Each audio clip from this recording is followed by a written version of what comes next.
Moist. Moist.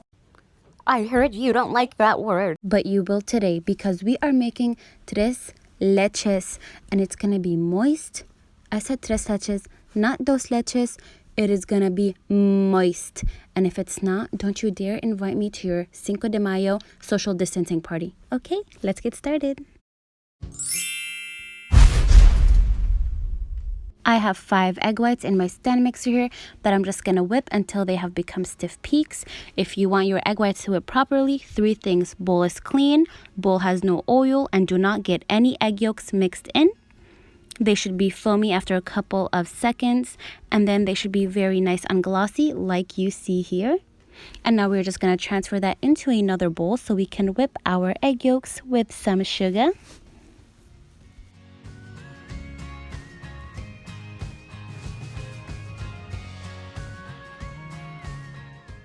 I'm just putting my egg yolks in the bowl. You always want to do the whites first and then the yolks, along with my cup of sugar.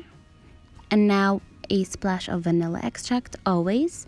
Whip until it's pale, just like that. And now I'm going to add my cup of flour along with my salt and baking powder.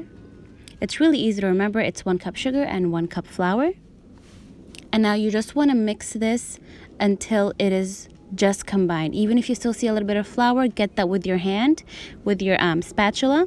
But you do not want to over mix this because you're going to get bread, not cake. So just give it a nice fluff here and there. Now we're just going to start adding our egg whites into this little by little. You first want to add about less than 1/3 of it and vigorously whisk just to get that loosened up. But then the rest, when we add, you really want to fold that into the cake because the egg whites are what are going to give the cake its lightness, its airiness, and its volume. So now we are just going to put some more. And you see how I'm folding it? I'm starting from the center, going up and under. You do not want to disturb those egg whites that much.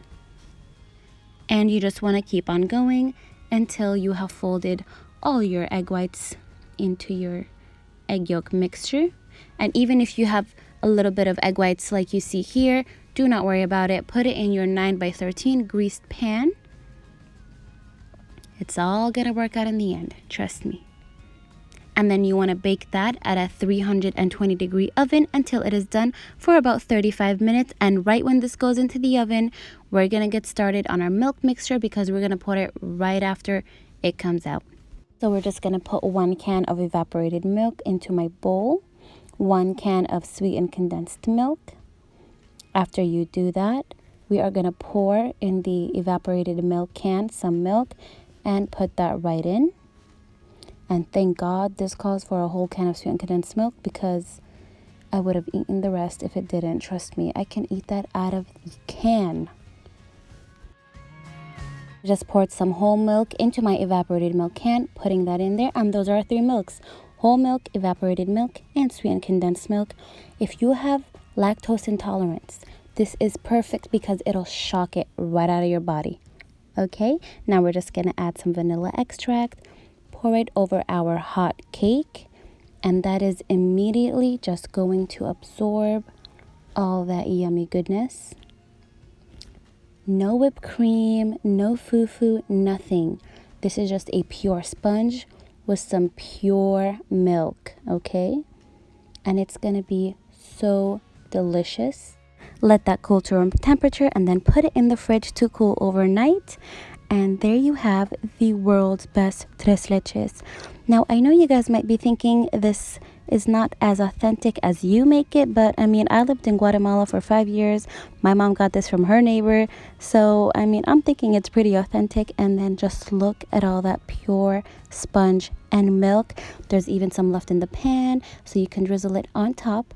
And I hope you will be making this Cinco de Mayo. If you do make it, tag me on Instagram and let me know how you did. I'll see you next time. Bye-bye.